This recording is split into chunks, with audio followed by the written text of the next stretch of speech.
Open social media in Pakistan today, and you will notice a massive financial glitch. A growing wave of 20-something women are living hyper-luxurious lives, branding themselves as influencers while posting from first-class lounges and elite cafes. Look closely at what they're carrying. A crocodile skin Birkin bag like this costs millions of rupees. It is a mathematical impossibility to afford that on a standard entry-level corporate salary in a country facing massive economic hurdles. Then there are the cars. Driving a top-tier black Mercedes G-Wagon around Defense or Clifton pushes the required monthly income into the tens of thousands of dollars. This chart shows the contradiction. On the left, we have a massive column for monthly expenses, renting private apartments at a mar, buying designer bags, and maintaining luxury cars. But on the right, the line for ad revenue, brand deals, or business income sits dead flat at zero. To fill that gaping financial void, an entirely different revenue stream drops in. It's a completely untaxed, unadvertised cash flow known as sugar arrangements. This is a highly organized, rapidly expanding underground economy. Across major urban centers, university students and fresh graduates are quietly out-earning senior professors by offering transactional companionship to wealthy men.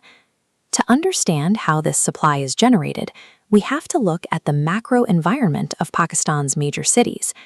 Beneath the wealth of Karachi's coastal real estate, the broader economic reality is bleak.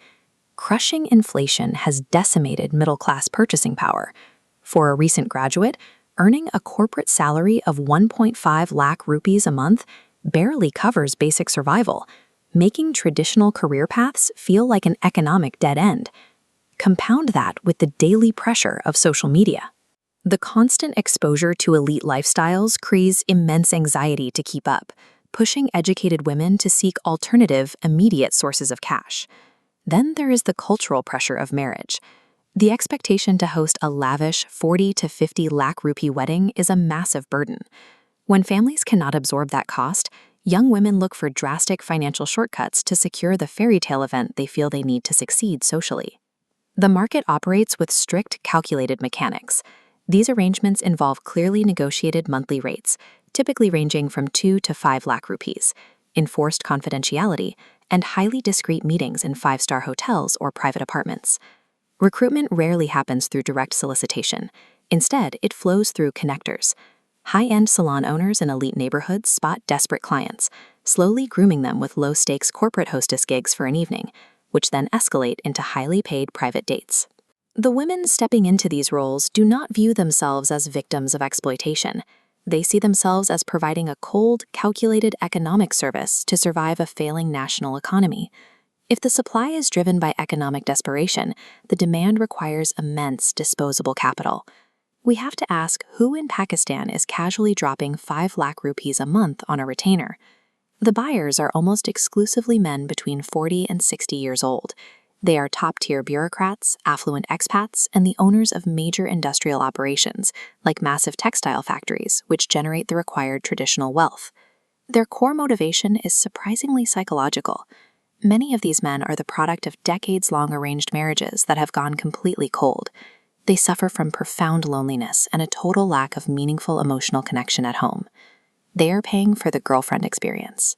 It is a carefully maintained, transactional illusion of youth, attention, and desirability, allowing them to feel alive and wanted for a few hours a week.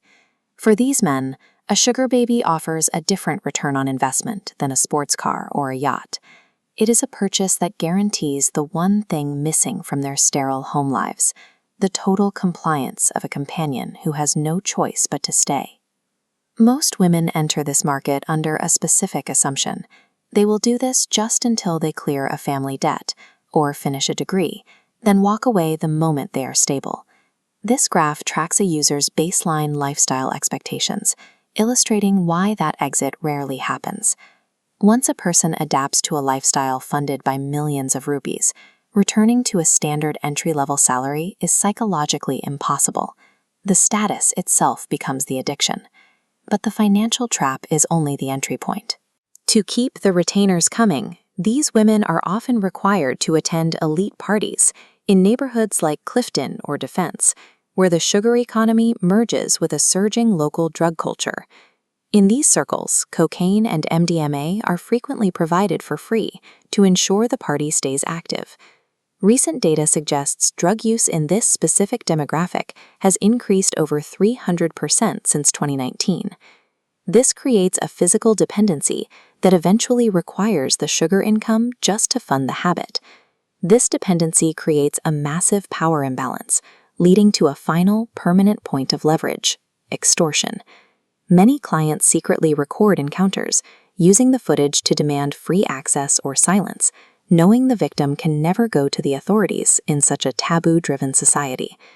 Eventually, every participant faces the reality of aging out.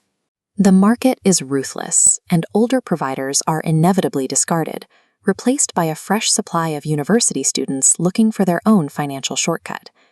Because this entire economy is unmonitored and socially condemned, the victims have zero recourse. Paralyzing guilt prevents them from asking for help, leaving them isolated in a market that treats them as a temporary commodity.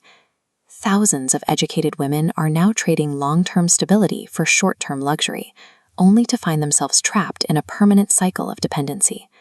Behind the digital facade of perfection, the exploitation is absolute.